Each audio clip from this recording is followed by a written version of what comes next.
real quick. Neil Nordquist. Hi, I'm Renee Nordquist. I'm Madeline Reed Habib. Wait a minute. Joyce Gibson.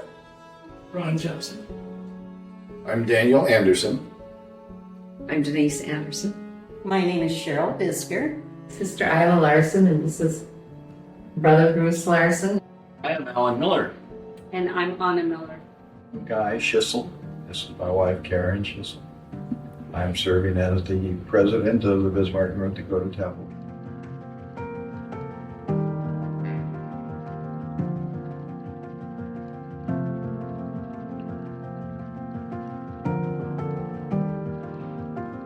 My memories would be the excitement that we felt when we heard that there was going to be a temple here. And it was almost unbelievable. And it was just wonderful news to us. Oh, we were so excited. Nobody could believe there was a temple going in North Dakota, especially in Bismarck. The first part was just shock, then excitement. We were sitting in sacrament meeting in Wapaton, North Dakota. We were living in Fargo at the time. We're so excited. This would be fantastic. So this was a happy surprise. And we had just become a ward also. Brother from Salt Lake came, said, so tell me, how many wards are there in Bismarck? And he said, well, one. Well, how many stakes are there in Bismarck? Well, one. Well, how many wards are there within 50 miles of Bismarck? One. And the guy said, and we're building a temple here? I think I was so grateful that the Lord felt we needed a temple here. Because people need one. So that was pretty exciting. Yeah. From Moorhead, our temple was Chicago. It was a 13-hour bus ride. Before we moved to Minot, we were in the Carson, Alberta Temple District. We were 25 miles from the temple. When we moved to Minot, we were still in the Carson Temple District. So we would, once a year, the stake would have temple outings. They'd rent a bus and we would go on temple outing. We used to have to go to either Alberta, Denver, or Chicago. It wasn't too long before that the Billings Temple had been announced. So that was going to be our temple. And we were like super excited that we were going to have a temple that close to us. Well, still a good 600 miles, but still, that was nice. We'd previously been to the Billings Temple groundbreaking and thought that was going to be our temple and that was going to be amazing. And another time I was living in Fargo, so it was still 8 hours or so. Because, we took the youth to Chicago, that big trip with a bunch of cars and such, and that was a long experience. But we were so excited about Billings. Well, I was in the stake presidency, the first stake presidency of the Bismarck, North Dakota stake. When we had received a letter from the first presidency soon after President Hinckley announced the new smaller temples. So it said in the letter, if you wish to request a temple for your area, we would be willing to listen to any of those requests or look through them. We only had one ward in Bismarck at the time. There was just one ward here. 2 wards in Minot and 1 ward in Williston. Those were the only wards as the stake was organized. We didn't feel that we had the personnel to be able to man a temple.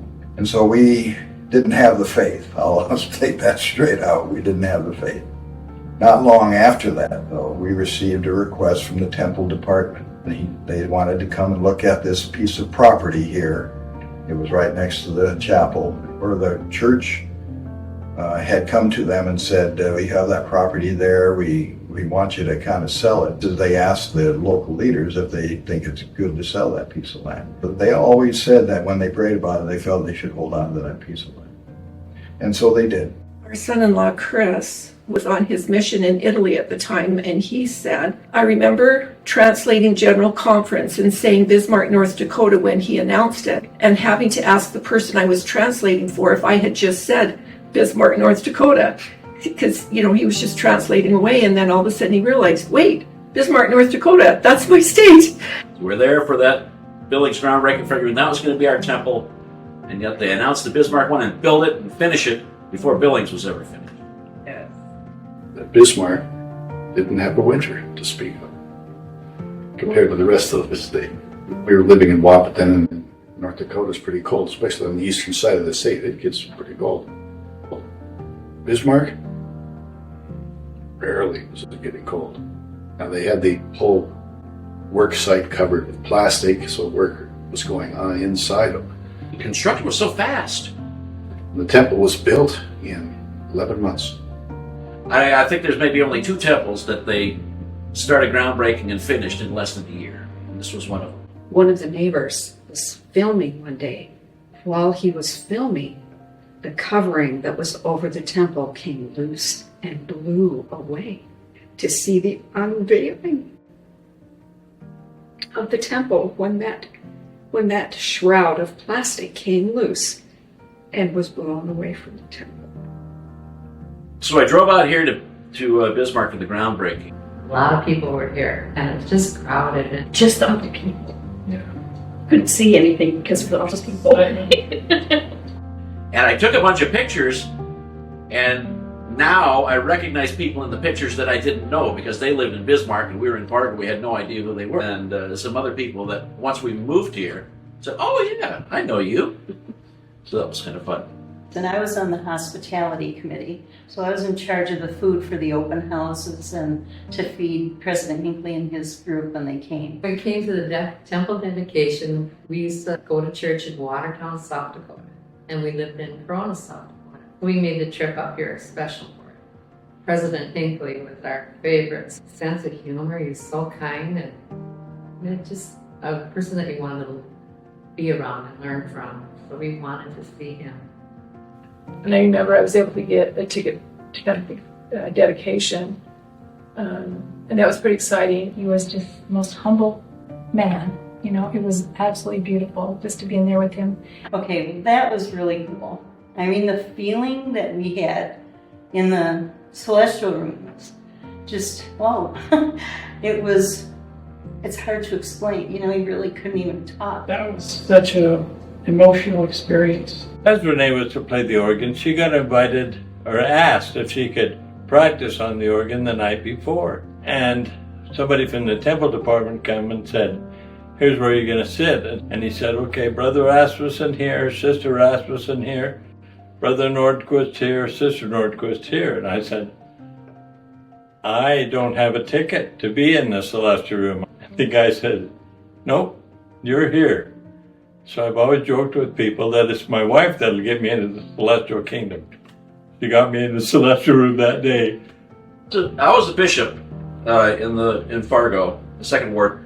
So I was given the responsibility of giving out tickets. Now there were tickets where you could get into the temple, and tickets where you could watch a televised thing from the chapel. All the bishops, I think, said, "Well, we're not going to sit in the temple." The president said, Do you think your wife deserves to be in the temple?"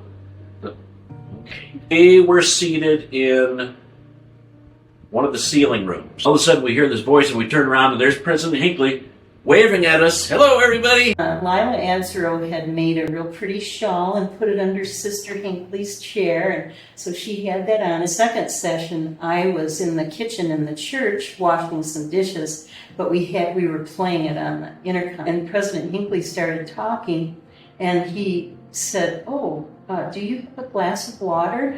And I almost died because I was responsible to put the glass of water and the bottle of water on the podium for him. And he made a joke about it. He made some joke about North Dakota being, I guess it is a dry state, and everybody laughed. And the thing was, there were like 10 cases of bottled water right behind him in the room there, and somebody got him some water. For years after that, people from the committee would come up to me like every time they saw me, and they'd say, "Sister Visker, do you have a bottle of water?" You know? That was a good trip when we got up here, and it was a nice, spiritual, wonderful day. What I remember most from the dedicatory prayer is how we come to the temple, that basically people will come to North Dakota because of the temple. Yeah, President Hinckley, one of the things he said was that we were to wear out the temple. He talked about the vastness of the prairie and how challenged the saints have been for being faithful and diligent. He did mention that this was kind of an out-of-the-way place. Not very many people lived here, but I think this area deserved a temple. For me, in the prayer, he mentioned that because of the long distances many of us will have to travel, he left a blessing on us that those traveling to the temple would be protected. May this be a place of refuge from the storm of life and a quiet harbor from the others, from stress. Good advice for all of us, old, young, and the youth. The world is stressful, and I really appreciate that blessing. If you could describe how the temple makes you feel in one word, what would it be? Peace. Educated. It's a school of the highest level. The word I wrote down was peaceful. I'm sometimes at a loss for words. It changes each day from amazing to awesome to peaceful to incredibly good. That's 2 words. I think love comes the first. President Nelson has brought it up a number of times, and that is celestial. In one word, for me, describing the temple would be needed. Oh, how Special. can I feel blessed, I guess. Special and blessed. Yeah. Okay, we narrowed it down. For me, I would say oneness. Oneness with God, oneness with the Savior. I just, there can be a lot of things going on outside the world, but when you enter the temple, there's just this overwhelming peace that you just don't have to worry. You don't have to worry about the world. Connected. Particularly because we've had wonderful experiences there family-wise. I feel like that connection. To me, it's just peace. When I get there, it's like the clock stops. There are many one words: peace, truth, joy, and love.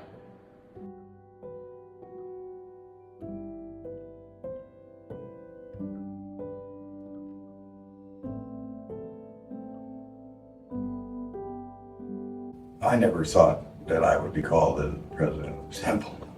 That, I've served in a lot of different capacities in this area, but that never came to my mind. It just never was something I thought could happen or would happen. Because we always don't feel like we're worthy what our own issues are and what our own challenges are. And because of that, we tend to,